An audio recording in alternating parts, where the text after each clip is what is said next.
Everyone. I'd like to welcome you to this panel organized by New York City Climate Week and sponsored by E+ Energy Transition Institute from Brazil. My name is Fabiola Sena and I am board member of E+, and I will be your moderator in this session. I will just tell a little bit about E+. E+ is an independent Brazilian think tank that acts as a policy influencer, connecting governments, industry, civil society, and academia to guide the energy transition as a vector for the Brazilian social and economic development. E+ focused on scientific evidence and works with a robust internal team and solid external partners to promote dialogue, develop studies, and spread knowledge in industrial decarbonization, energies, and biofuels. It's a pleasure to have you here today in this panel, where we aim to explore the opportunities and challenges for phasing out the fossil fuels in the Brazilian power sector. I'd like to encourage you to share your thoughts and questions using the chat tool available. We will address your comments and questions during the Q&A right after the panelist's speech. Now, I would like to present you our brilliant panelists. Camila Fernandes from Abrage, Francisco Silva from Abeólica, Angela Gomes from PSR, and Ricardo Baitello from IEMA. It's an honor to have such a diverse group of experts here today, and I am sure that we will leave this session with great insights. And without further ado, let's get started. I will begin with Camila. Camila is representing Abrage today, the Brazilian Association of Power Generators. Camila is graduated and also holds a master's degree in mechanical engineering. She is a specialist in public management and in power sector regulations. Camila has a solid career in the Brazilian power sector with more than 20 years of experience. Camila, thank you very much for joining us today. And the floor is yours. Thank you, Fabiola. Good morning, good afternoon, everybody. Many thanks to E+ Energy Transition Institute for the invitation. It's an honor to be here and a challenge to contribute to this debate alongside such qualified professionals. Can you see the slides I prepared for you? Now it's okay. Okay, thank you. We can go to the next, please. Here, yeah. I represent Abrage, Brazilian Association of Electric Power Generation Companies, which is a non-profit civil association established in 1998, 20 years of existence. We have 23 associated companies, and we represent more than 90% of the hydroelectric generation in Brazil, with 215 hydropower plants, totaling 103 gigawatts of installed capacity. We bring together major electric power generation companies with the aim of promoting the defense of hydroelectricity and improving the business environment for hydroelectric generation in Brazil. Next, please. These are our 23 associated companies. Many of these companies have stakeholders who are global players in the energy industry. Next, please. As I was preparing today's content, I asked myself, if by chance someone had been off-world, taking a sabbatical in another galaxy for the last 200 years and was returning now today, what would be the most relevant information to know right now? And then I decided to ask two different artificial intelligence chats, And in fact, this is my newest hobby. Well, this IA answered me two things. The first one answered the growing concern and action around climate change. Society is increasingly aware of the impacts of human activity at the environment, especially in relation to the emissions of greenhouse gases and their consequences, such as global warming, extreme weather events, and loss of biodiversity. And the other chat answered me that the most relevant information today is that transition to a new era of technology and sustainability would be the central point. The world is increasing focus on issues such as climate change, renewables energy, and advances in artificial intelligence. So the first is more worried, and the second is more optimistic. The next, please. But going on the facts, né, and using the data from the IPCC for assessing science related to climate change. Even if every country in the world implement all of its climate commitments, this will probably not be enough to keep global warming to 1.5 Celsius degrees above pre-industrial levels, which scientists believe it's necessary to avoid the worst impact of climate change.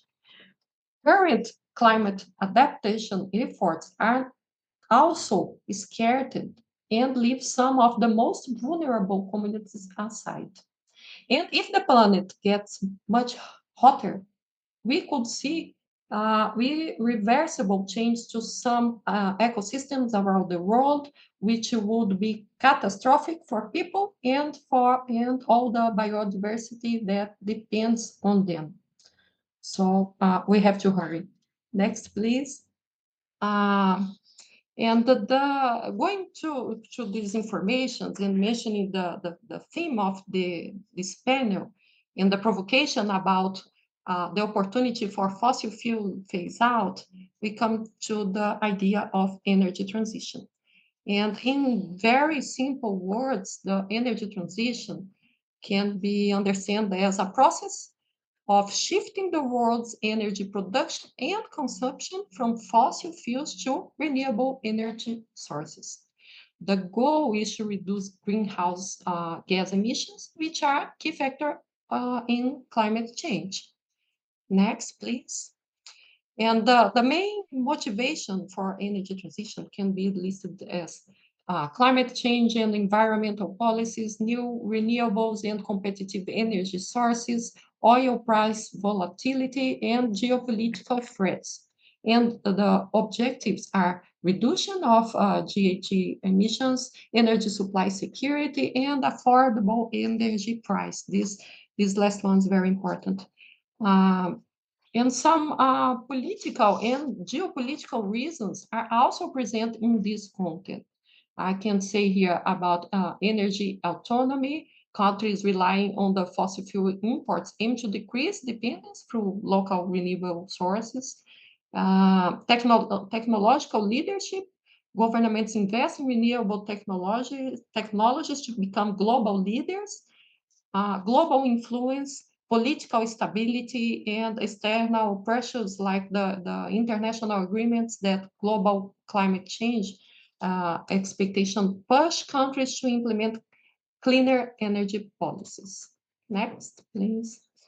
And then over the last 200 years, we've gotten the way how we've gotten our energy has changed drastically.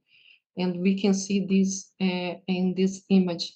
The current energy transition is powered by realization of avoiding the catastrophic effects of climate change and requires the reduction in greenhouse gas emission. Renewable energy sources are at the center of the ongoing energy transition. And this current energy transition is unprecedented in both scale and speed. with climate goals requiring net zero emissions by 2050. That essentially means phase out of fossil fuels in less than 30 years and in inevitable rapid increase in renewable energy generation. Next. Renewable energy capacity additions have been breaking records year after year. However, this history of the past 200 years historically shows that simply adding generation capacity is not enough to facilitate energy transition. Coal requires mines, canals, and railroads. Oil required wells, pipelines, and refineries, and electricity requires generators and an integrated grid. Similar, a complete shift to low carbon sources requires massive investments in natural resources, in infrastructure, and grid storage, along with change in our energy consumption habits. Next, please. Uh, renewable energy. Oops, I lost my. Okay. Here I am. Renewable energy sources accounted for 24% of electricity generation global in 2022. And the profile of renewable energy source has significantly diversified. While hydropower continues to provide the bulk of energy of electricity generation, variable renewables have steadily increased their share in the global electricity mix, growing from 1% of renewable generation in 2000 to 40% in 2022. It's a great increase. Next, please. In terms of greenhouse gas emissions, the reality in Brazil is different from the world. Being a country with one of the highest forest coverage rates in the world, land use changes accounted for 41% of national total. And the agriculture sector comes second, representing 29% of the country's gross emission. Energy is the third, representing 20%. And the waste and industrial process sectors represent each one 5% of the country's total emissions. The most recent global data that I have here is relative to 2020. Brazil ranks as the sixth largest climate polluter, contributing to 3% of the global total, behind China, USA, India, Russia, and Indonesia. Next, please. Also, in terms of electrical and energy matrix, Brazil has a special and divergent characteristics from the world. Both matrices in Brazil are significantly more renewable than those in the world, with emphasis on hydropower and biofuels, in addition to, more recently, to wind and solar photovoltaic energy. Next. Uh, Investigating now the Brazilian electoral matrix, notable change has been noted in the recent years, mainly due to technological innovation rising from wind and solar photovoltaic plants, public incentive policies, and mainly due to the subsidies granted to the sources, Brazil has moved from a hydrothermal matrix to a significantly more diverse matrix. And this movement occurred different in Brazil compared to the rest of the world. Instead of wind and solar plants replacing fossil fuels, here in Brazil, they are replacing another renewable source, the hydropower. From 2006 to 2023, there has been a reduction in the share of hydropower plants by 34.5%. Next, please. Yes. And some consequence of this direction that the matrix has taken here in Brazil are the electrical system has become restricted in capacity, in flexibility, and in ancillary service. There is an excess supply of energy at certain times of the day, leading to curtailment in renewable generation. The way hydroelectric plants are dispatched has been significantly modified. The need to expand the transmission network and its corresponding costs are increased. The challenge of operating the system to maintain reliability has become greater.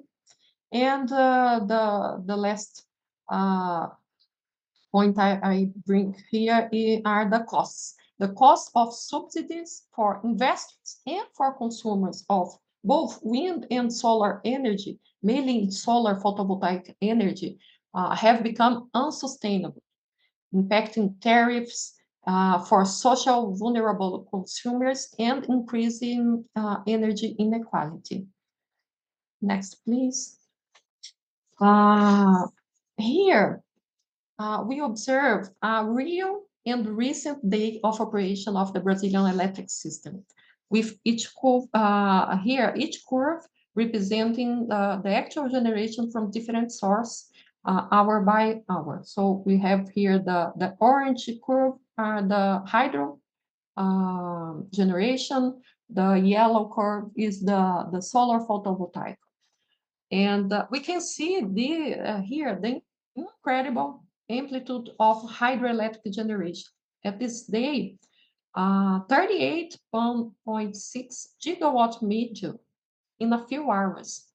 Uh, Due to on this day, at the moment of the greatest demand on the system, hydropower plants were responsible for 81% of the generation at that time. And due to the current characteristics of the Brazilian matrix and load behavior, how the hydropower plants are being activated with increasing intensity to provide flexibility to the national interconnected system we have in Brazil. Furthermore, as our dispatch and the pricing models has remained practically frozen since the matrix was hydrothermal, this service of storage and flexibility does not have contractual and pricing mechanisms indicating adequate remuneration for this service. Our contracting and pricing model for service dates back to the last sector reform carried in 2004. It's been a long time. Next, please.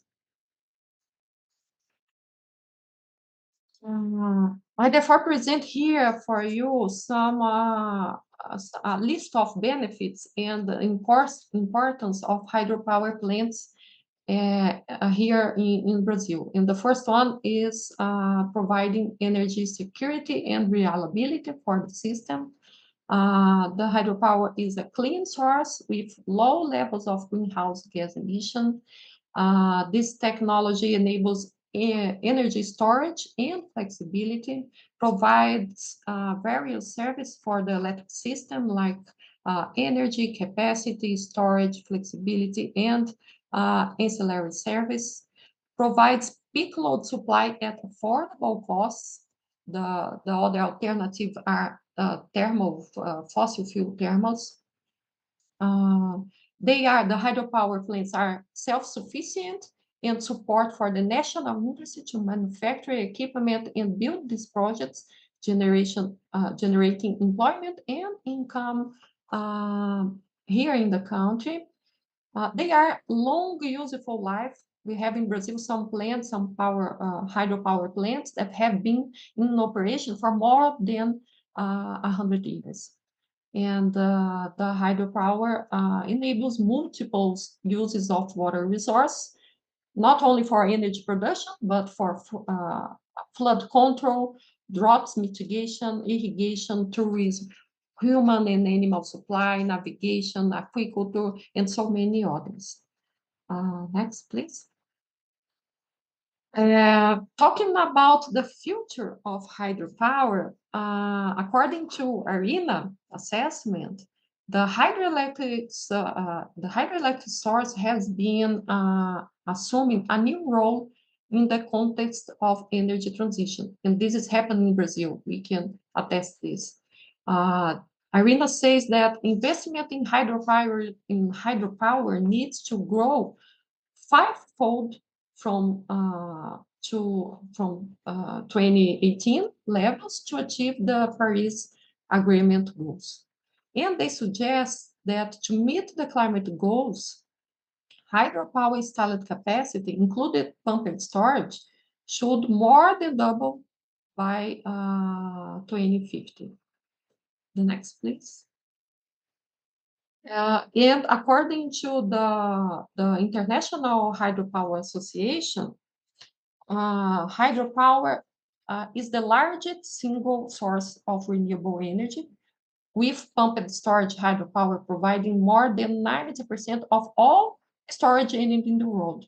And it is estimated that around double the amount of hydropower that is currently installed is needed for net zero scenarios by 2050, agreeing with ARENA. And to double the hydropower capacity by 2050, cumulative investment is required, being necessary more than double the current level of. And hydropower is among the best ways to mitigate for droughts. The IHA estimates that through water storage function of its reservoirs, the hydropower industry prevents over than $130 billion in annual GDP losses from drought incidents. So, besides a long energy generation, a lot of other services that are very important for society. Next, please.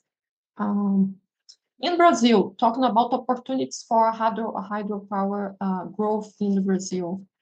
Um, I think, can you backwards one, please? Next. Okay. Okay, that's it. Opportunities for hydropower growth in Brazil. We have. You can go for the next, please. Next. Yeah. Well, here. We have 72 gigawatts from installation of a turbine and generation set in existing hydropower plants with ready civil extraction. We are awaiting Power Capacity Act to do that. We have 11 gigawatts modernization of existing power plants with power capacity gain. 38 from new hydraulic storage system, the pumped storage hydropower that we could do in Brazil, and almost something like 30 gigawatts for use of remaining hydroelectric potential in the country. Next, please. Finally, this is our vision at Raj that is that Brazil in urgently need of a reform of its sector model. The pillars for such reform should be, in our vision, to ensure balance between supply and demand, to ensure effect and efficient allocation costs and risks, to develop mechanisms for the expansion of the matrix in a diversified and balanced way, considering technical, environmental, economic, and social aspects, and promote active participation of consumers in the supply, demand, and purchase of energy. I think this is the last slide. Yeah.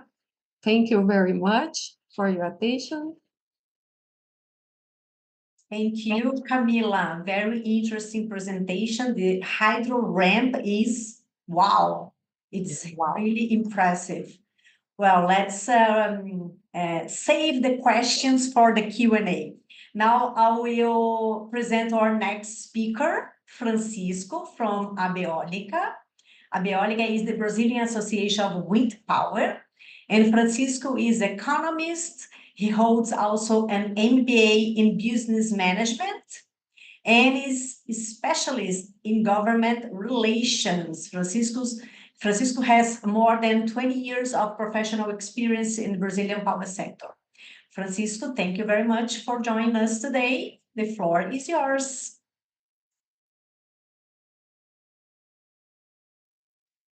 Thank you so much, Fabiola. Thank you, everybody. Thank you for E Plus Institute for the invitation. We are so glad to be here to talk a little bit about our market in our country, of course, and how the wind industry is developing here in Brazil energy sector.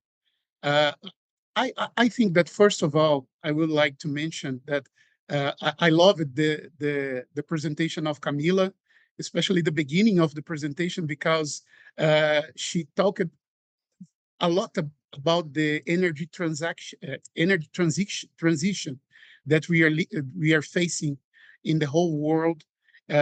She had a very interesting overview about the energy transition, and I would like to talk a little bit about the wind energy inside of this energy transition, because the renewables here in Brazil developed important uh, uh, character in the whole world if we consider that Brazil has the capacity to lead the energy transition in the whole world. We have many sources of energy, renewable source of energy that can be used. We have many projects that can be developed in order to achieve the leadership of this energy transaction in the whole world. What we need here in our country is to run in order to achieve this leadership. In spite of we have vocation for that, we need to run because there is lots of another countries interested on those money that come from the investments for transaction. Uh, Please, can you, the next slide? Yes, that's it. Who we are? We are the Eólica, the Brazil Wind Energy Association. Not only wind energy, but we are New Technologies Association also. So we have here discussions about the hydrogen. We have discussions about offshore wind, and also new technologies as batteries, storage in batteries, and other stuffs like the carbon market that is being discussed on the legislative house here in Brazil. We are leading those kinds of discussions here also in Abeólica. Next slide, please. We have 100, roughly 150 associated companies. And these companies, these members of Abeólica, represent all the supply chain of wind energy and also the new technologies. The next, please.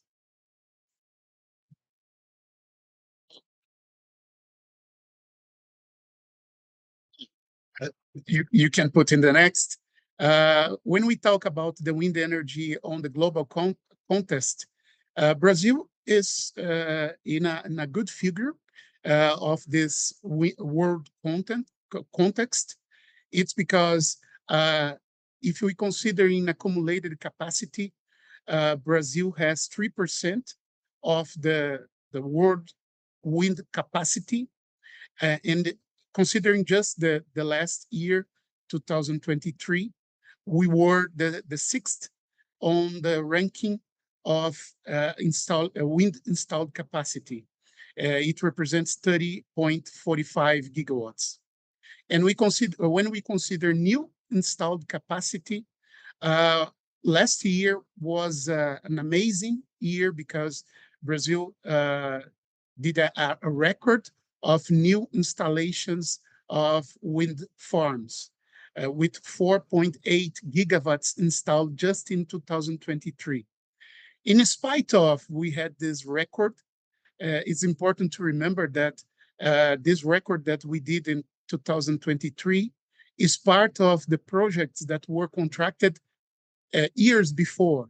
So we are saying that this capacity from 2023 was contracted in 2020, 21, 22, and was developed during these years, and that those plants entered in operation in COD in 2023. But nowadays we are facing some challenges in the country, uh, in part, a big part, due to the the increase of the country, of the GDP of Brazil.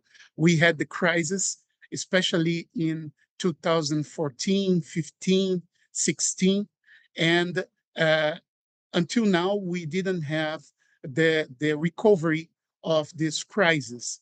Until 2019, we had many projects being contracted for the years ahead. The investors were believing that we would have demand for the future, but this demand didn't come. So that's why we are facing some challenge with the industry here in Brazil.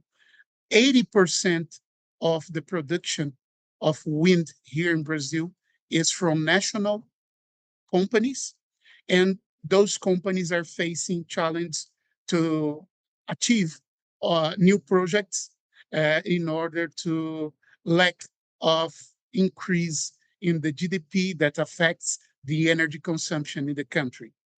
Next slide, please. As I said, Brazil has a vocation of renewable power production.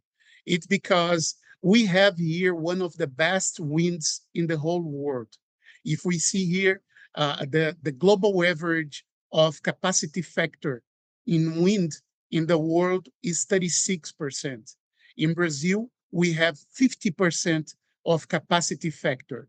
So if we are saying that a machine, just to explain the part of the capacity factor, if we are saying that a machine can produce 100 units of some product, in Brazil, we can produce in average during the year, we can produce 50 units of this machine. And the whole world produced just 36%. So we have a vocation to produce renewable power here in the country. The next slide, please. We are going to talk about the Brazilian context. We have a short time history here in the country because Brazil installed the first wind turbine in 1992. It's a roughly 30 years history that we have in the country. We say that in the same year that we have the foundation of Abeólica, we had also a very important remark as a law that was that bring a framework for a program to motivate the renewable power here in the country. The name of this law is PROINFA. So with PROINFA, we had the beginning of the basis to construct industrialization to attend all of this need that Brazil had after that of new capacity, installed capacity of wind farms. So in 2011, we achieved 1 gigawatt of installation. Of course, this presentation will be will, will, will, will be spread for everybody that is watching us.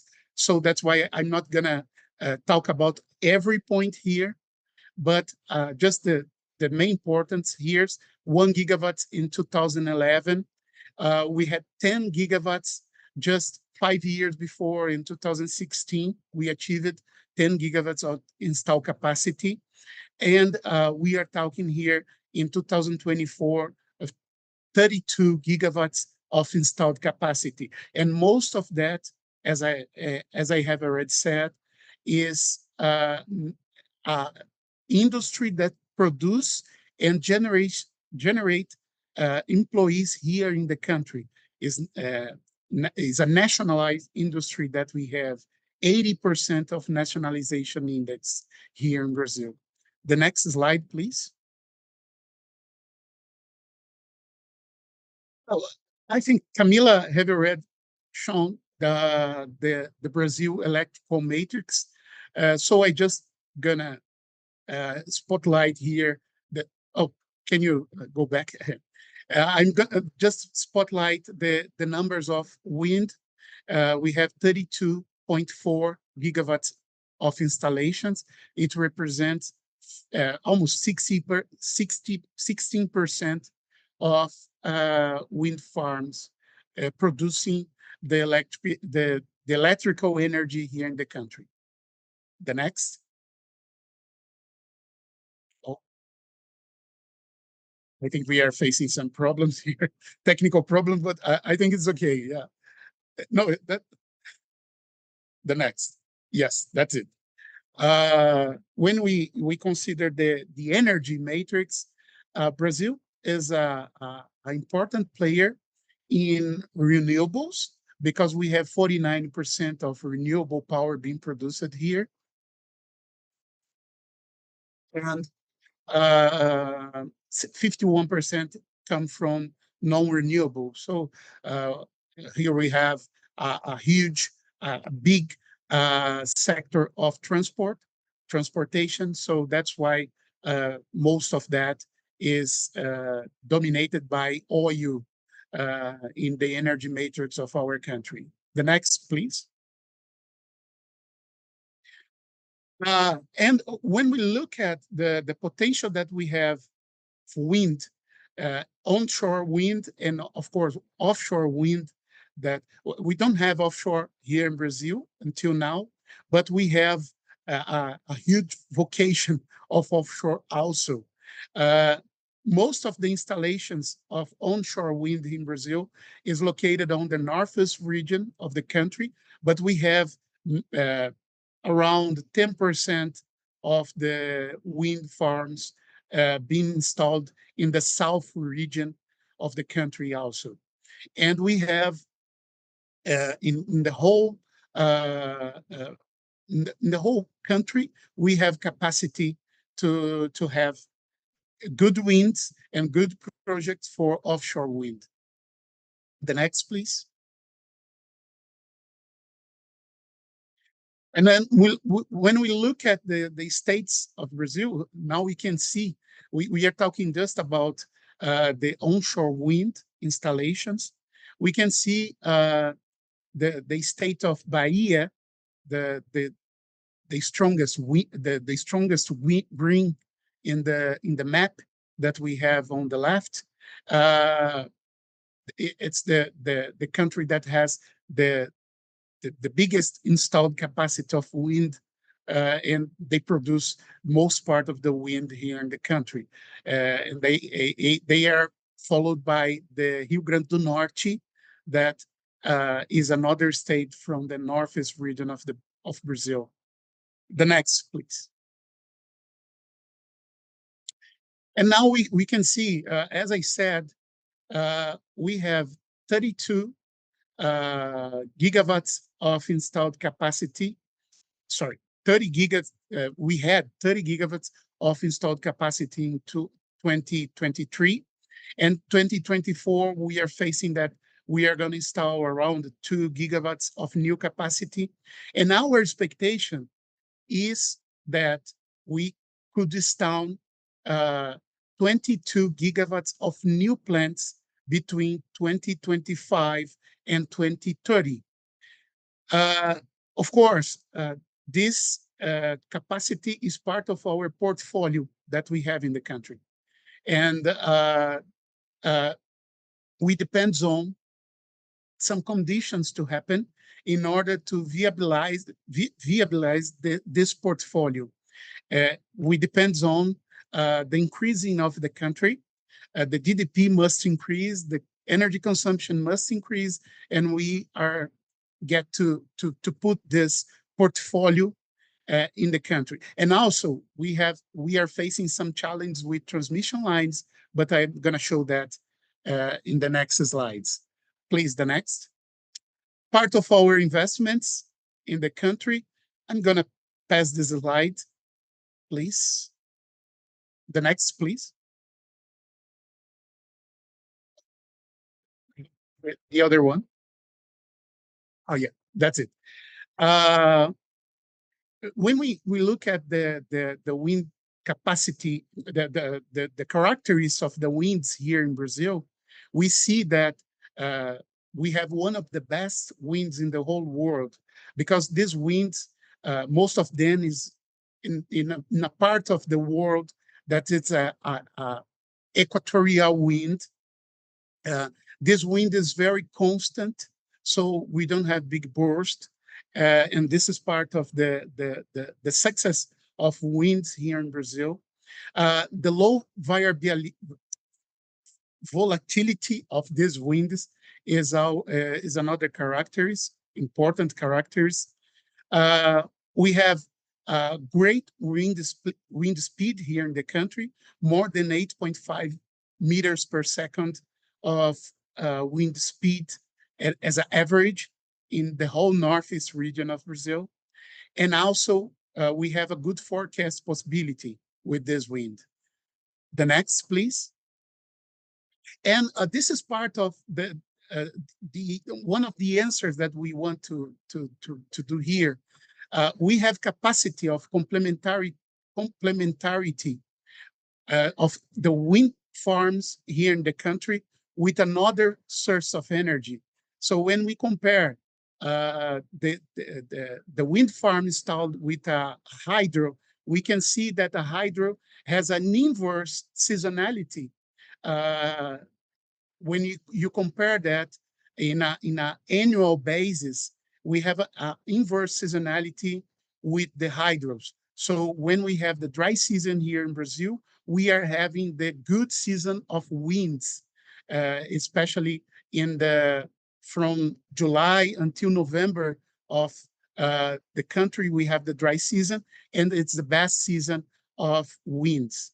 For solar, we have also this reversed seasonality, but it happens on the daily basis, because when we have in some states of the country, when we have the solar coming up on the day, we don't have wind.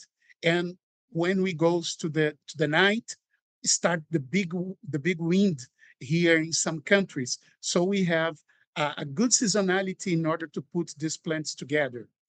The same occurs to biomass, and we can aggregate wind farms on different regions of the country, because we have regions where we have the strongest winds on the daily basis, and we have another regions that we have the strongest winds on the night. So we can aggregate those plants located in different regions.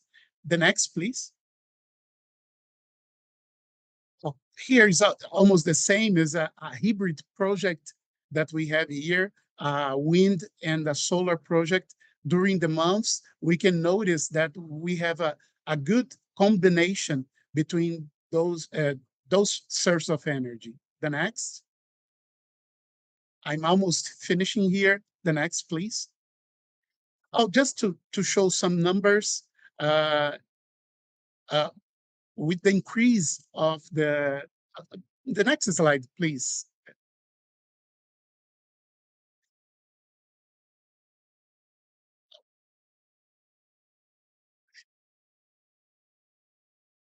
Okay, it's having. Oh yeah, that's it. That's it. When we talk about the effects of wind on Brazil economy, we always show these numbers that since from 2011 to 2020, we invested 300 billion reais, around $100 billion in the economy with the wind farms. And it represents that a multiplication uh, effects on that on the economy, because R1 that you invest in new hydro plants, the effects of that for the economy is of 2.9 reais. So the multiplication that you have of this money in this sector is very big, because when we talk about the installation of wind farms, we are talking about the installations of this source of energy in very poor states and cities that we have here in Brazil. So there is an effect, for a social effect, of those installations here in the country. The next slides. Just to finish, here we are going to show our challenge. As I said, today, I would say that one of the most, the biggest challenge that we have here in the country is the curtailment. Curtailment is a problem, especially when we have the strongest winds in the months of uh, June, July, until November, December. We have some projects that is being cut 70% of the project in an average for the month is cut. So this is completely terrible for the companies, the investors that is putting money on that. So curtailment, I would say, that is biggest problem that we have here. And also I would say that transmission access is a point that we have here, because if in the next year Brazil increase on GDP and the energy consumption, maybe we are facing some problems to put those projects that we have, to develop those projects, because we don't have transmission line to supply that. So this is one of the biggest challenges that we are facing here in Brazil, to put new projects on the grid. The next, please. I think it's the last one. I would thank you so much for the opportunity to talk to everybody. Thank you very much, Francisco. I'm very curious about how Abeolica is intends to deal with the curtailment. So I think that's also, I will leave my question for the last part of the session, but I think that you can explain a little bit for us there. So now we have our next speaker, Angela Gomes. Angela is mechanical engineer and also holds an MBA in corporate finance. She is working in the power sector for 25 years, and today she will speak on behalf of PSR. Angela, thank you very much for joining us today. The floor is yours. Thank you very much, everybody. It's a great pleasure for me to be here, not only for the people we have in this panel, so a lot of people that I admire, that I have worked with for a long time. Fabiola is an example, and also for the subject, because I believe going forward with climate change mitigation measures is the most important thing we can expect now in the world and in Brazil. So Angela, could you speak louder? Because I think that we are having, yeah, your voice is a little bit lower. is it because is it okay? I think I'm speaking loud. Yes, now it's a little bit better. Yeah, thank you. Okay. If there is any problem, let me know. Okay. Well, I would like to thank ePlus for the invitation, especially Rosana Santos, who invited me and who I also admire. For those who do not know PSR, I think you can go next, please. Um, Next. Mhm. Well, PSR is a global provider of energy services. It's a Brazilian company that was founded in the 80s, is where I started my career. And its main services are regulatory and market studies and analytic tools to the power the energy sector and any other sector we can deal with numbers and analytics. So if you can go forward,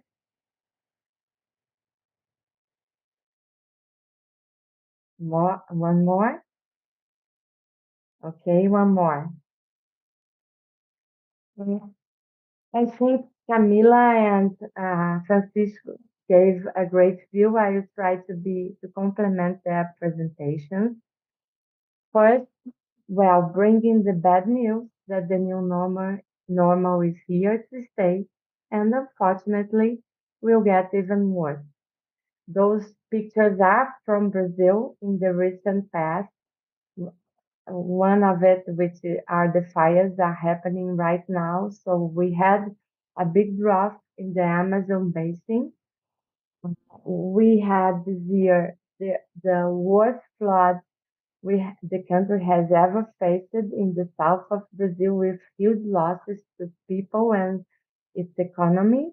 And the fires we are having right now that are also increasing the country's emissions. So there is no doubt that we have to urgently go forward and more effectively with measures to mitigate climate change and to adapt to its consequences. I would like to use one of Camila's sentence. She said, "We must hurry," and I agree. Can you next, please? I bring here one example of what's going on. This is a TED talk from a Swedish climate scientist, Johan. I don't know how to say his last name. Maybe Fabiola could help me sometime. But it's very, very good TED talk. Maybe some of you have already seen it. It's very didactic and goes through the tipping points that we've been crossing on climate change. And it gives no doubt that we'll have a very rough climate in the near future. But he's also optimist in the end, which is very good for us. And I believe we are also because we are here discussing, because he said that we know that solving the planet's crisis is not utopia. And we also believe in this. That's why we are here. So let's go forward. Of course, Brazil, I think Camila. Okay, next. Mhm. Camila and Francisco have already discussed this a little bit. Brazil can help a lot in this process of mitigation.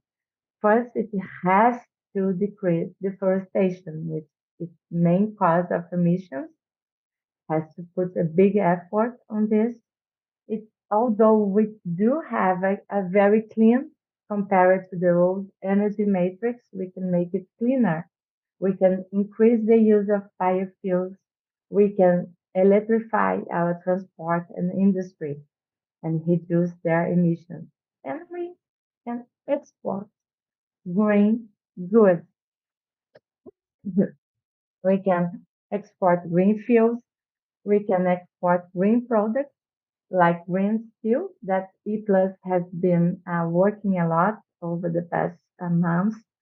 And also we can export green data. We can bring the global demand for data centers to our very clean power sector.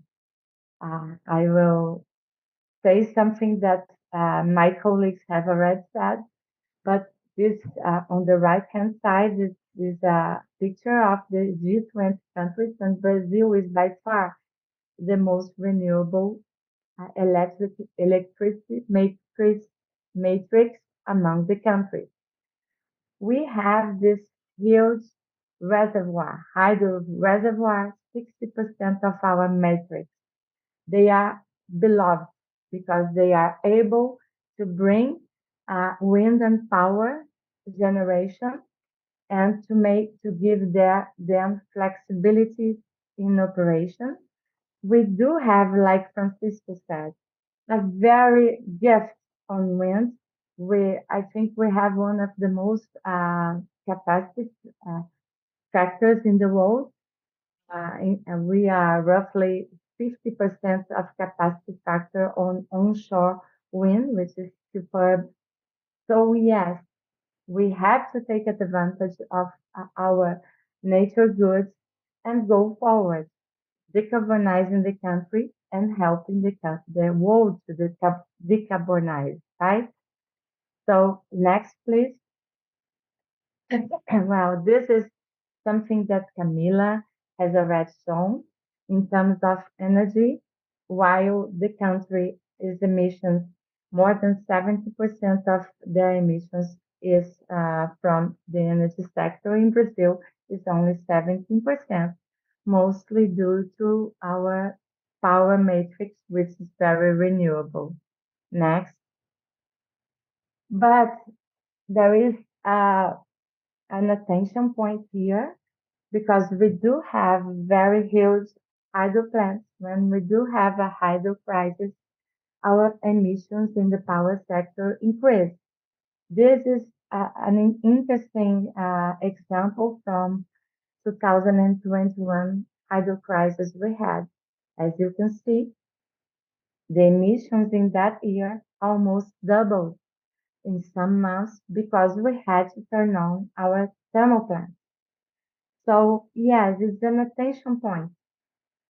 Of course, we will still rely on thermal plants, but can we bring other sources, other technologies in order to avoid that profile in the future hydrocracks that we might have due to climate change? We believe we can. Next, please. Well, and I think this is something that Francisco has already said, and it's very interesting, our complementary renewable source. This is what we love in our country, right? I think nature gave us this gift, and we do have interconnected transmission systems all through the country, which help. I don't know if you remember in Francisco's presentation, most of the wind generation is in the northeast of the country. But we are able, with our transmission system, to bring this energy to where the load is in the southeast of the country. So this is also a gift that man gave us throughout the development of our power sector. Okay, next. And I'm very glad to be at PSR because we've been studying a lot of opportunities on how to keep our metrics with low emissions, but also to even decrease even further our emissions and to help the world to decrease it as well. So these are examples of our monthly reports we issue here at PSR. All of those reports were issued this year. As you can see, we are talking about data centers. We are talking about how to electrify our economy, uh, new opportunities for hydropower, which is very good for Camila, and a number of other issues that are low-hanging fruits for Brazil in order to bring this decarbonization agenda. And I'll talk a little bit about them in the next slide. Well, first, since Camila is here, we do have low-hanging fruits in how the hydropower We can invest in very low water head hydropower plants, which have very low environmental impact. We could also go forward in floating solar panels in our huge hydro reservoir. We are still very incipient on that. We have to bring the storage to our system. We are very few projects on storage. We can use hydro resources on that with pumped storage power plants, but also conventional batteries. Also, and this is very important, we are still very incipient in demand response programs. Those two things, storage plus demand response, would be very powerful tools to decrease thermal generation during hydro crisis. So we must put those technologies and those innovations in the country. And I don't know if you all know, we still have a very huge fossil fuel generation in the isolated systems in the north of Brazil, the part of the country which is not yet interconnected.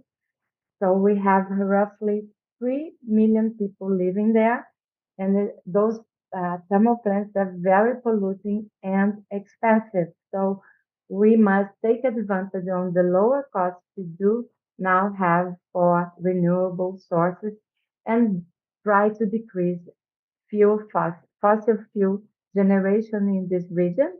And we still have roughly 1 million people uh, in the country without access to power. So we must also take advantage on renewable sources and storage to change the situation, which is very bad for the lives and for the country's development.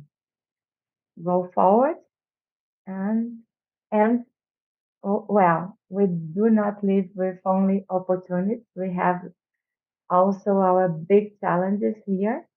Camila and Francisco have already talked a little bit about them. Well, we have very big subsidies carried out in our tariffs, subsidies that are not needed and are very inefficient, most of them. Okay, I will give you some examples. The cost for fossil fuel generation in the isolated system is roughly 11 billion reais per year. We are giving subsidies to utility scale wind and solar plants that are not needed anymore because, thank God, they are the most competitive sources in the country. And this is also reaching 11 billion per year. And we still subsidize coal, which is something that shouldn't happen in a country with all those renewable resources. And the future, when we look at 2023 as a whole, those subsidies summed more than 40 billion reais.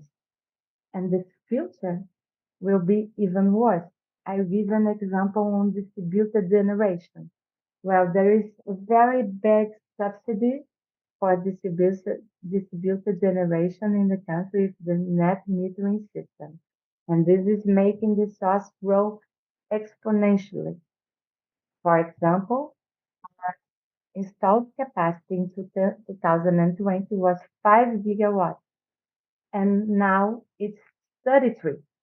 It's above wind plants that Francisco has presented.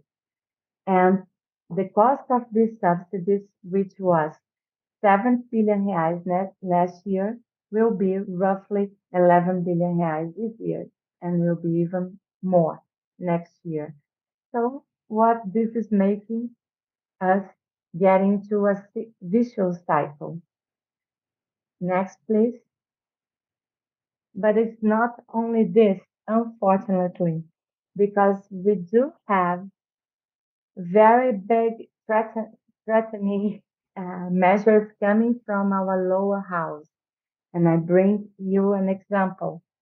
Uh, for example, when the offshore wind bill was discussed in the lower house, our deputies have put some amendments with no relation to offshore wind subjects that are bringing a lot of costs and inefficiencies to the system.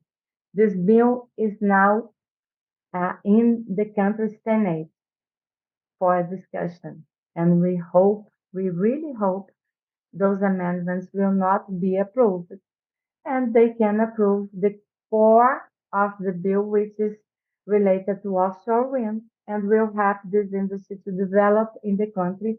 As Francisco said, it's something that can really be developed in the future. So if you go forward, please. Next. Okay. Those are all the amendments. I won't go in details about them, but I will focus in one of them that is very, very worrying because it's introducing a compulsory contract of more than 4 gigawatts in gas inflexible power plants. Very expensive because their cost will be more than 600 reais per megawatt hour if you compare to the cost of a new wind power plant, which is roughly 200 reais, so it's more than three times the cost. And this will also not only increase our tariffs, but will also increase our emissions, reduce our renewability, and make our system, our power system less flexible and so less efficient. So again, repeating what I've just said, we do hope that the Senate won't approve those amendments. Next, please. Oh, those are the costs of the amendments that PSR has calculated last year. All the amendments together would add 25 billion reais per year to the 40 billion we already have in our tariffs. So it would increase in more than 50% the weight of subsidies in tariffs and with inefficiencies. One more, please. Well, and all of those things have also side effects. We do have a power oversupply today. I think Francisco has mentioned that because our GDP hasn't grown as together with our power capacity. So we have roughly 20% of oversupply. We are facing huge renewable generation curtailment. I think Francisco also mentioned that, which is, well, hydro plants are also facing that. This is bringing financial costs to those generators, which is very worrying. And also, we are going through a very worrying cycle of energy poverty. I call here this is a vicious cycle. Why? Because tariffs are too high for low income population. They are not being able to pay for invoices, so they are going through energy theft with lower service quality. For you to have an example, the cost of energy theft today for the country is 10 billion reais per year. So this is very bad for the country's power sector sustainability. Next, please. And also, we have to talk about these severe events, climate events that are also affecting our power sector. One very important example is what drops do to our hydro plants and what we must do during hydro crisis. We have been facing also storms and gale that are affecting a lot of our power lines. So we must bring a very robust policy to bring more resiliency to our power sector. This is also something important in our adaptation agenda, right? I think everyone is talking about that. But, well, let's go forward one slide, please. But, well, there are some challenges, there are also opportunities, of course. And since we are optimists, we have to take a look to take this view on all those things we are facing, right? And one thing that I would like to bring here is that we have a great opportunity to improve our stochastic climate prediction models. We have a very low cost uh, measure to increase and improve climate measurements with very low cost, especially wind and rain measurements are very poor in the country, and we have to improve that. In, by doing so, we can bring new technologies, innovations such as machine learning models to reduce the uncertainty we have in climate prediction, which will be very important for resilience that we are talking about. Another, of course, last but not least, next slide, please.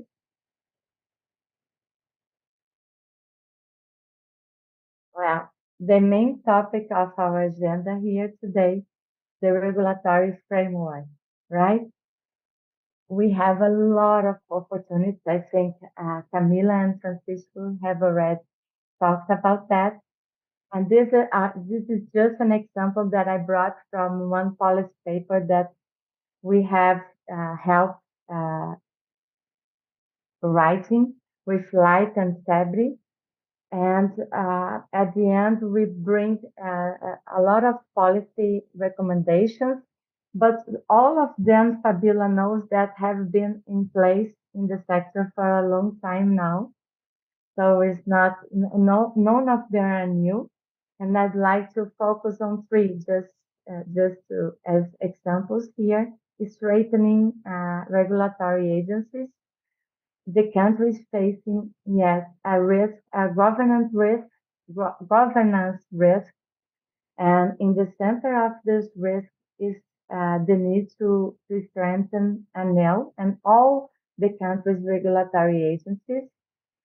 We must guarantee isonomic competition on sources. I think Francisco mentioned that, and we do need to bring regulatory design for that. And we need to provide uh, economic signals for network usage, not only transmission network, but also distribution network, which is very important as we can see the way distribution generation is decreased is not healthy for the country. We need to put a better price signal on that. Okay, going to my last slide, I'd like to go back to Johann spot in his TED talk in the end that we know that solving the planet's crisis is not utopia. I love the sentence, so I will always have them with me when we go through these mitigation measures and what to do to make them improving. And also going back in time and bringing some thoughts of this guy that has been uh, has been read by generations throughout time. I read to my kids, my father read it to me. As for the future, it's not about predicting it, but making it possible. I believe we are here for that, to make possible to mitigate climate change. And I'd like to thank you very much, and it will be a pleasure to go into the discussions in the future here. Thank you, Angela, and thank you for showing I would say, the dark side of energy transition, the subsidies, the vicious cycle, and the tortoise, the jabutis. And so I think it's very interesting to see, of course, that you know that we have a beautiful bright side of energy transition, but we should take care of the dark side. So thank you very much for sharing this with us. And now we have our next speaker, Ricardo. Ricardo is electrical engineer, holds a master's degree in energy efficiency and a PhD degree in integrated energy resource planning. And today, Ricardo will represent IEMA, the Institute of Energy and Environment. Thank you very much, Ricardo. And the floor is yours. Thank you, Fabiola. Thank you to ePlus for organizing the event. We are very happy to be included in this panel. A lot of respected organizations that we have worked before, such as Eolica, PSR, who we are big fans of. So I guess my task can be a bit easier since you all had great presentations setting the ground on where we are in Brazil, what is our status, what are our potential. So I hope I can contribute a bit to the discussion. So next slide, please. First of all, just to introduce a bit IEMA or IEMA as you wish. We have just turned 18 last April, and we worked on air quality, energy transition, transport, and especially energy access in isolated communities, as mentioned by Angela before. So starting from where we are today, it's interesting to see the behavior of the growth of solar and wind in the past few years, especially. Wind had started earlier, as Francisco mentioned, but what happened to solar, especially after the pandemic in Brazil, you can see it's an exponential growth. It's definitely something very relevant and very good. And many of us that work on scenarios, as myself, I've worked on different 2050 scenarios when I was at Greenpeace in the early zeros at the beginning of the millennium. To be honest, I wouldn't be able to predict such a fast growth, especially for solar. So this is the good part that puts us ahead of the other G20 countries, as Angela pointed out. We are, and also as Elbia from Abeolica says, we are at the pole position of the energy transition. Definitely, this is where we are. But it doesn't mean that we are not on a long race and we are not on the, let's say, the first 20 laps of this race. So there's a lot to cover. There's a lot to work in the next years and decades to make it happen. Next slide, please. So talking a bit, we're gonna get to the phase out situation, but before that, we're gonna discuss the renewable energy operation, which is key for us to get there. And definitely one of the operational challenges that was pointed by the speakers already is definitely, it seems obvious, but the dependence of renewables, variable renewables to natural factors, and what happens after that, the consequence of that, which means the current criteria of the national operator to dispatch those energies. So this means the curtailment that has been pointed out before, and the fact that we are wasting renewable energy in very important times. We are wasting cheap and environmental friendly energy and using a bit of more thermal than we wish we could be using. And we have to deal, to couple those operational challenges with the other situation mentioned before. We're talking about extreme events, we're talking about droughts, heat waves, and so on, that end up leading us to higher peaks of demand. And I can mention two examples. The one that happened in November last year with specific consequences, and the other one that happened in March this year. And we know that this will continue happening. And this has a lot to do with the use of air conditioning and the capacity of the system to attend all consumers during those peak periods, especially at the end of the day, but sometimes during the afternoon as well.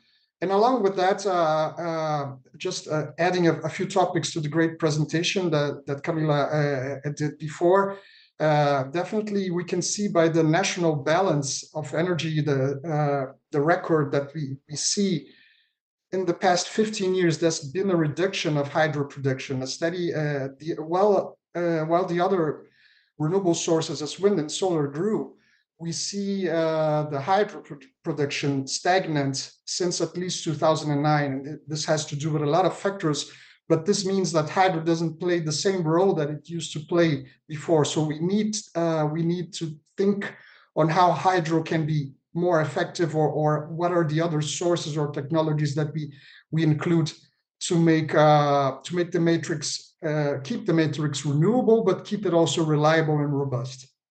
Next slide, please. And this is a recent graphic that I picked from the International Energy Agency. It's interesting to see, especially after what you, the other presenters, showed us, that Brazil started with renewable energies a long time ago. We all knew it, but also started with wind and solar at the beginning of this millennium. So this puts us in a very favorable conditions when it comes to the 6 phases, the so-called 6 phases of variable renewable integration.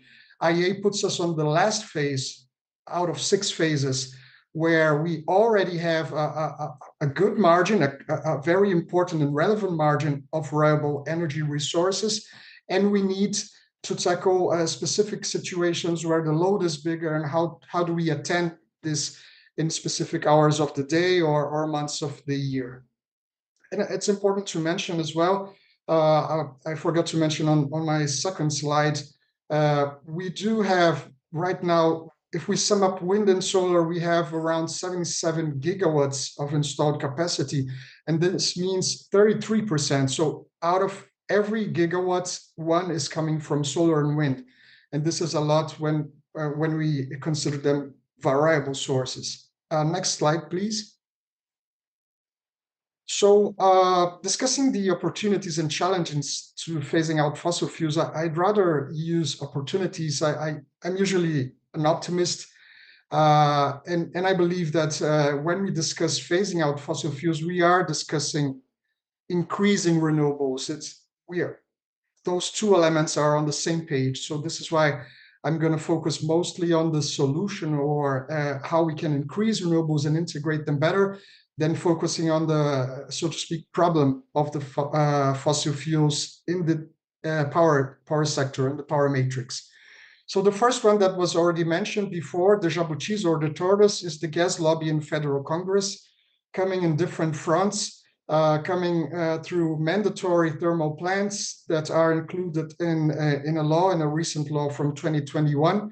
And this will eventually lead to more renewable sources being wasted away or being curtailed, because those thermal plants, they are supposed to work base load, whereas in the Brazilian nature, we don't need base load for thermal plants. They are perfectly fit to complement the system in key moments, and renewable can do the most part of the job. As a second point, I would say it's a blessing and a curse that we are having this boom of variable renewable sources. Definitely, it's a blessing. This puts Brazil pretty much aligned with the letter, the final text of COP28 last year, to triple renewables until 2030.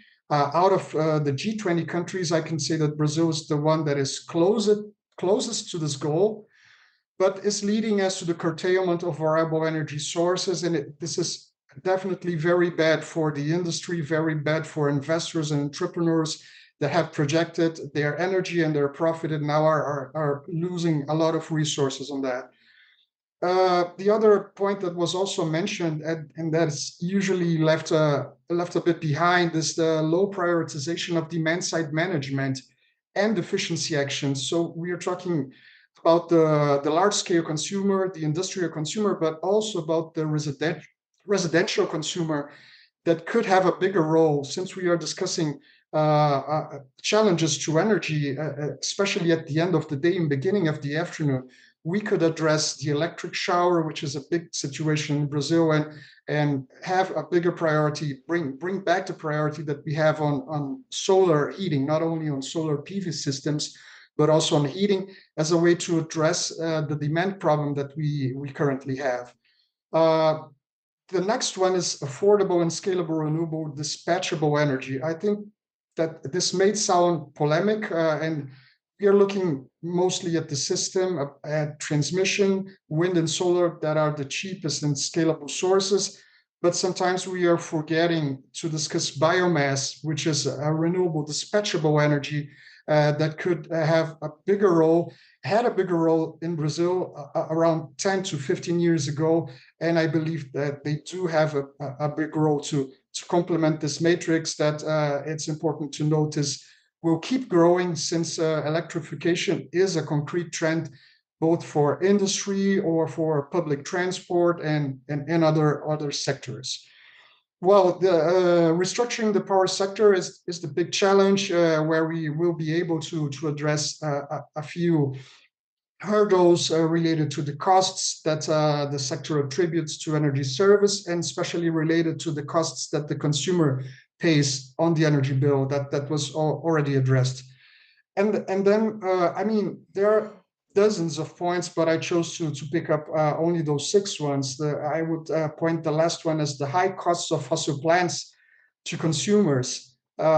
This is I would say this is an opportunity, because every time we need to use thermal plants, this is an instant impact to consumers, especially the lower consumers, addressed by many organizations and also addressed by the Consumers Forum through different reports. The amount of the percentage of the budget of the socially lower families that goes on the energy bill, on gas bill, is definitely bad and is impacting those families. Next one, please. So going on the opportunities and challenge to improve the renewable energy integration, which we believe is the key to have 100% decarbonized and renewable matrix. The first one, definitely on hydropower, not only to consider the current role of hydro, not only on base load, but able to follow the curve and to support the other variable renewable energies that at one point in the near future, I believe, will have a higher capacity in the matrix than hydro, near to mid-future. And the other definitely important point is the pumped storage hydro. So in that regard, we need, along with the batteries, we need technologies to be able to storage the energy in the system and to reduce or zero the curtailment that we have today, and at the same time be able to restrict to the minimum and critical necessary the operation of thermal power plants, fossil fuel thermal power plants. Next one, please. Transmission definitely was also mentioned. It's important to point that Brazil already did a relevant homework after the energy shortage in 2001, expanding, more than doubling our transmission grid. And there's more to be done. Definitely what keeps renewables from growing more is being able to coincide the planning of transmission with the pipeline of renewable projects, especially in the free market that is booming right now. So this alignment would be very beneficial both for wind and for centralized solar, and it would make definitely the expansion easier for everyone. Next one, please. And then finally, going to the energy storage systems, talking mainly about battery. We know there are many kinds of energy storage systems. We talked about hydro before, and hydrogen being the other one, relevant one. As for the batteries, we all know the advantages of the batteries, the speed in which they are able to support the system when we have fluctuations of wind and solar. So what needs to happen, and is being demanded by various associations, not only solar and wind, but the recently created storage association, is that a regulatory framework is put in place so that storage can finally integrate the grid and can finally participate in the auctions and be an option also to increase the participation of wind and solar in those specific capacity auctions. Next one, please. And the last of the 4 points regarding opportunities, definitely hybrid plants. We do have a regulation, but the feeling is that we are barely using the potential that we could be using, talking about plants uniting solar and wind, or solar and hydro, or solar and biomass that we see in isolated communities in the Amazon, but we don't see in large scale. And this would be another great alternative in order to improve the predictability of those plants and the dispatchability of those load curves. Next one, please. So in short, what we see as the most immediate actions, and it's important to point that those actions, they were discussed at an event that we organized a year ago with several stakeholders from the power sector, not only associations, academy, government, and we have launched this report. I'm gonna give you the link on my last slide, but those were actions that came out of that discussion. So number one, payment for operation services. It's very important that we design proper payment of operation service, load stabilization, and system reliability to sources and agents. This needs to be reviewed. In terms of energy storage, I already mentioned, agree on the legal framework for those systems, and especially evaluate the variety of services that they can provide to the grid, not only storage energy, but be important players of the energy for distribution and also for regulating the price of energy. Next one, please. Talking about the economic signals and costs, it's about, the next one, yes. It's mainly about the discussion of the right value of energy coupled with the subsidies that Angela mentioned. We need to revise all the tributes that we have in our energy bill, and to have a cost that is compatible to what the energy source is provided. Right now we have different degrees of subsidies, and this means that the cost that you get for wind or for solar or for biomass in the auction is not a real cost. They are not on the same level when it comes to the amount of subsidies that is going into those sources. The demand response was already mentioned before. The importance not only of introducing demand response mechanisms, but to keep them on the long term. They shouldn't just be part of crisis situations, but they should be an integral part of our energy planning. When we talk about energy efficiency, this should be all the time in the discussion, and then it should be applied at all times. And last, the planning and auctions. We need to improve. It's been 20 years since we started the auction models, and it's fair to say that it's been a case of success. And Brazil started to promote those auctions around the world. We came from a time where feed-in tariffs were the trend, and auctions weren't working very well, especially with wind. But Brazil was able to turn the situation and to improve this model.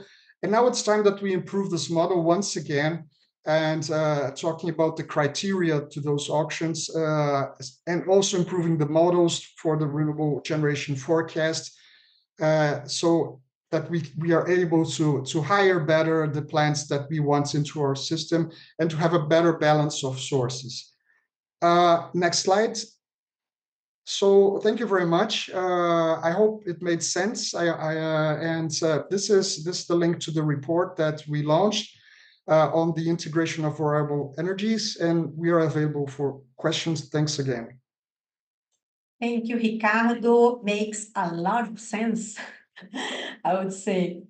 And I can highlight here your view on regulatory design and economic design also. Pricing, subsidies, auctions, so everything must go together and very well designed so we can do the phase out of fossil fuels. So thank you very much for your view, for sharing your view with us. And now we have the participation from the audience. So let me check if we have questions.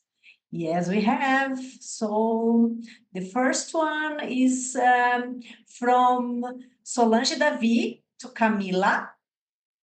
So Solange asks, what are the legal or regulatory perspectives for there to be due recognition of the contribution of hydro plants to the Brazilian system in terms of payment for services? Yes, Camila, can you Yeah, sure, Fabiola. Thank you. Thank you, Solange, for your question. And in Abrage's view, we have two main areas of focus to ensure that the valuable service provided by the hydropower plants are properly identified, quantified, and compensated. The first and most urgent is to interrupt the path of excessive subsidies that we have taken, especially for solar and also for wind power. The diagnosis is that the current subsidy policy has been detrimental in the end.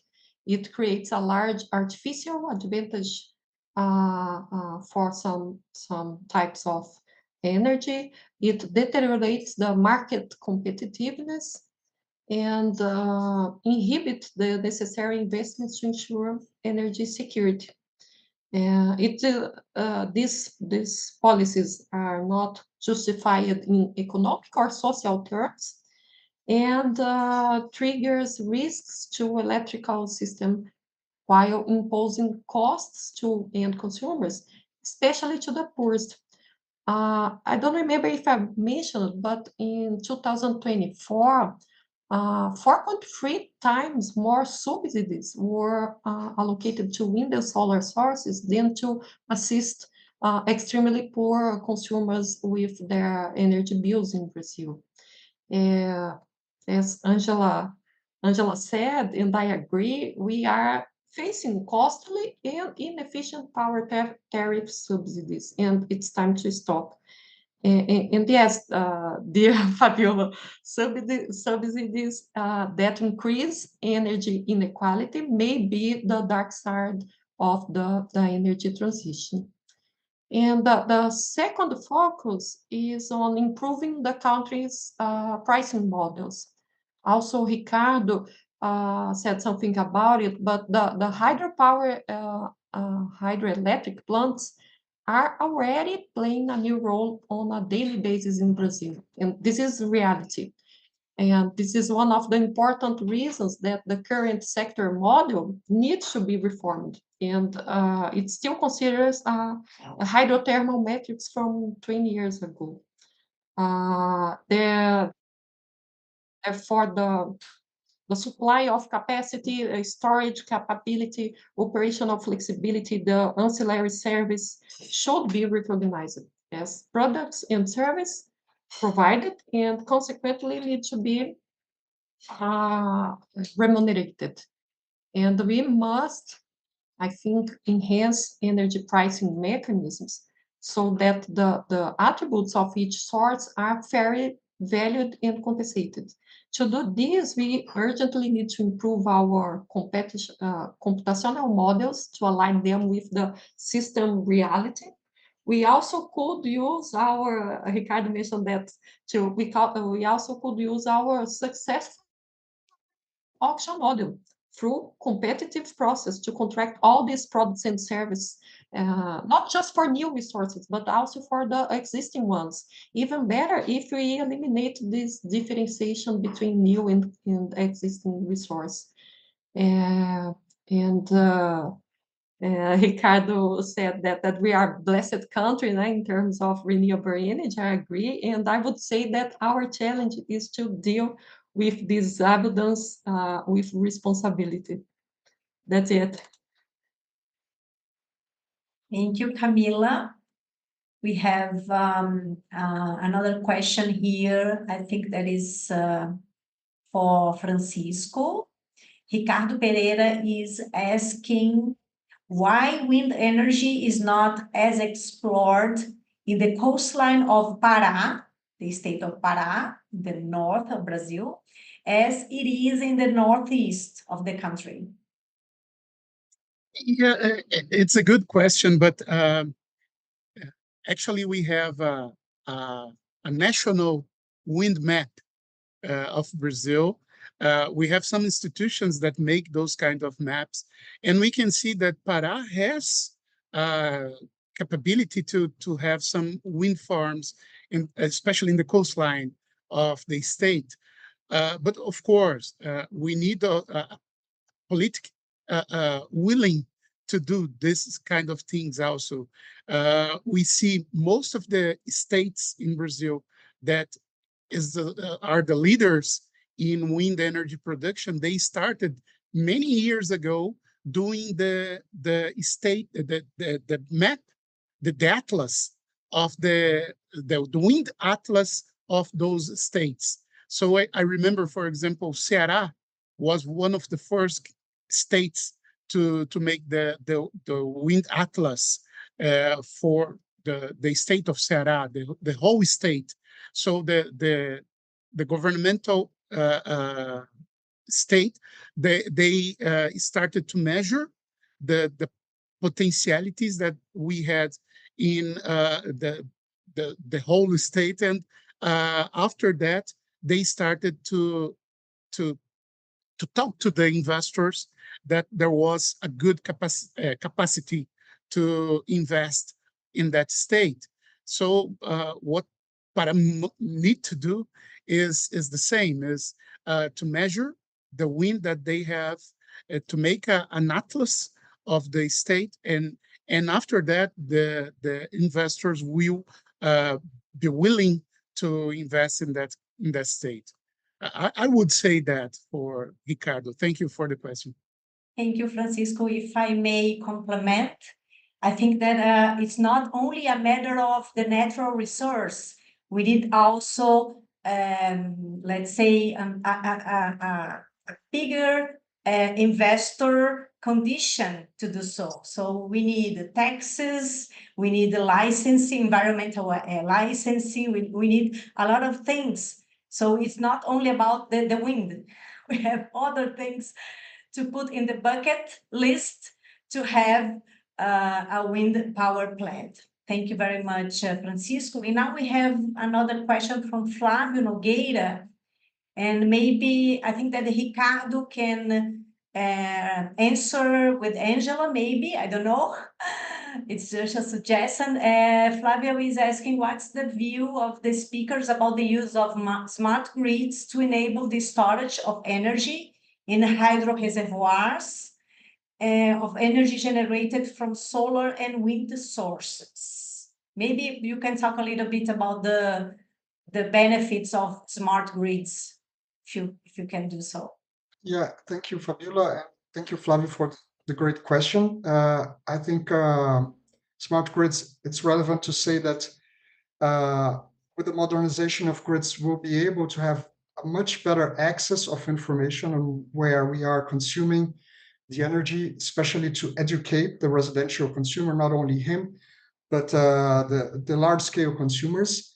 So we are talking about a revolution both on demand, but also on supply of energy. And I believe that if we have the information of the amount of energy that is being generated from solar and wind, then we will be able to micromanage the amount of energy that we can storage in reservoirs. So we're talking about a response time much quicker than we have before, and an efficiency much better than we have before. That would be very beneficial to the system in terms of coupling a bit more the supply and demand, and not wasting a lot of energy, or not overcapacitating the system to attend those peak situations. Those are my 50 cents, but I pass over to Angela. Yeah, yes, I agree with Ricardo, Fabiola. I think smart grids are very welcome in the power system when we have the growth of renewable intermittent generation, such as solar and wind. and also when we need more resilience to the grid. So smart grid and transmission are very important, such as fact and other technologies that help us to bring more flexibility to the grid in a not small way, not spending so much money in the grid expansion, which is, as Ricardo has mentioned in his presentation, it's very important to have transmission for all those renewable generation that are coming and to think in a very economic way to bring those new technologies can help us to reduce the cost for that. And also in distribution, because we do need to bring more resilience to improve service quality and try to deal with this extreme events. So, uh, what we can do with smart grids in this case is very important because we try to figure out how load is coming to the grid, and when we have an event, we try to redistribute the load remotely and have to decrease the amount of and power and consumers that are without energy. And also, smart grids are very important in the distribution systems to help us to manage and to operate energy distributed resource, like distributed energy resource, right? Such as the distributed generation. When we have smart grids, we can operate them and try to find an optimal balance for the system as a whole. Mhm. Thank you, Angela and Ricardo. And Ricardo, we have another question to you from Anton Schwitter. He is saying, how do you see the prospect of a new capacity auction in the current conditions of our market based on hydro and thermal? And maybe if anybody wants to complement after Ricardo. Yeah, Camila. Yeah, I can introduce. I have to admit that I was skeptical on the first auction 3 years ago because we were coming from uh, traumatic experiences on hiring thermal plants at very high costs. But I believe that in the end, when you hire power instead of hiring energy, it's something that we should pursue more and more because we don't have an energy problem now. We have a power problem. So I believe talking about the auction, this year's auction, it should have already happened. I'm anxious. I hope it happens this year. And I also hope that we are able, as I said in my presentation, to assimilate the other options, especially storage, that can contribute quite a lot to what we need right now in Brazil. I think that Camila wants to add some comments on it. Yes, thank you, Fabiola. Fabiola, I would like to say that the hydroelectric sector is eagerly waiting for the announcement of the date and the details for this capacity auction. And we are getting ready to actively take part on it. Great. I think everybody is waiting, looking forward for this auction. I don't know if it's 2024 or maybe the beginning of the next year. And Francisco wants to add something, no, on it, or Angel, maybe. I would just reinforce the point that Ricardo have already said. It's important to have a signal with this auction for the storage. Brazil has already capacity to implement plants with storage, with batteries, and batteries will face an important figure on the expansion of the system with regulated generation for those variations that we have on solar and wind farms. So I think it's important to reinforce this point and the opportunity that the government has to develop this market also. Great. Well, We have, I think, a question for everybody. Sergio Mantovani is saying, I'd like to hear from the speakers about strategies for delivering all those ideas, full menu of ideas actually, and reform proposals to the ministry, CNP, and so on, and the decision makers in Brazil. So interesting how to deal with this. I can start. Go ahead. Actually, we think that we are facing a strange moment in the country with these relations that we have between the minister, the regulatory agency, and also the Congress of Brazil. We have the Congress, for example, willing to uh, to implement some policies that in the past we think that it was part of the business of the minister to do to implement those policies. So it's complicated to say what's going to be the strategy. And I don't know if we are going to have just one strategy to implement all the needs that we have in our sector.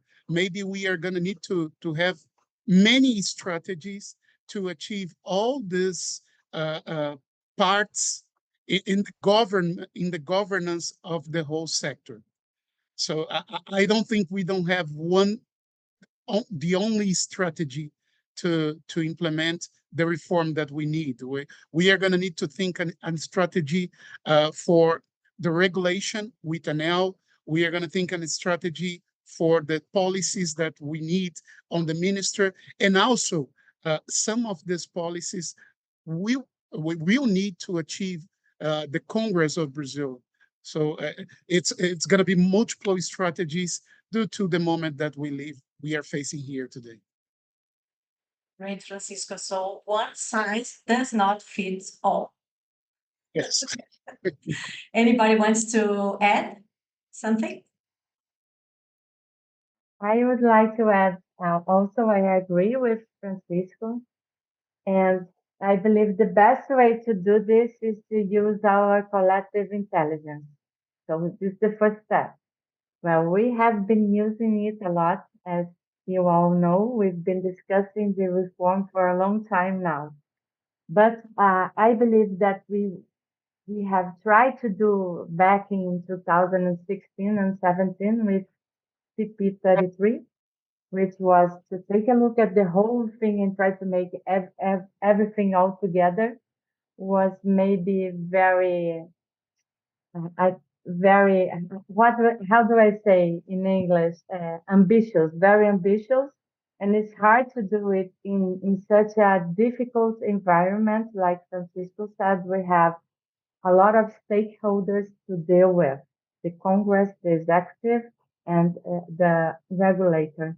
So maybe to do one step at a time could be a good strategy, and keep on discussing and talking and publishing articles and everything, and try to in the end make those things happen, because we've been discussing a lot but nothing really has happened yet. So I'm pretty sure we're gonna have something this year. I don't know if Ricardo and Camila want to add something. Yes, maybe. The Minister of Mines and Energy has announced a proposal for a sector reform, and something of this magnitude will require significant governmental coordination, including the executive and the legislative. But I think that this is not only the government responsibility. Everybody has responsibility on that, and we should, as association, as companies, as citizens, we should take our responsibility and fought for and think in proposals that bring us or that will took us for a better society on the future. So these lobbies, these thoughts that look only for a small part of the problem, these won't be good for anyone. We need a sustainable sector for continue our path of new investments, for affordable costs for everyone. And so we need to go together.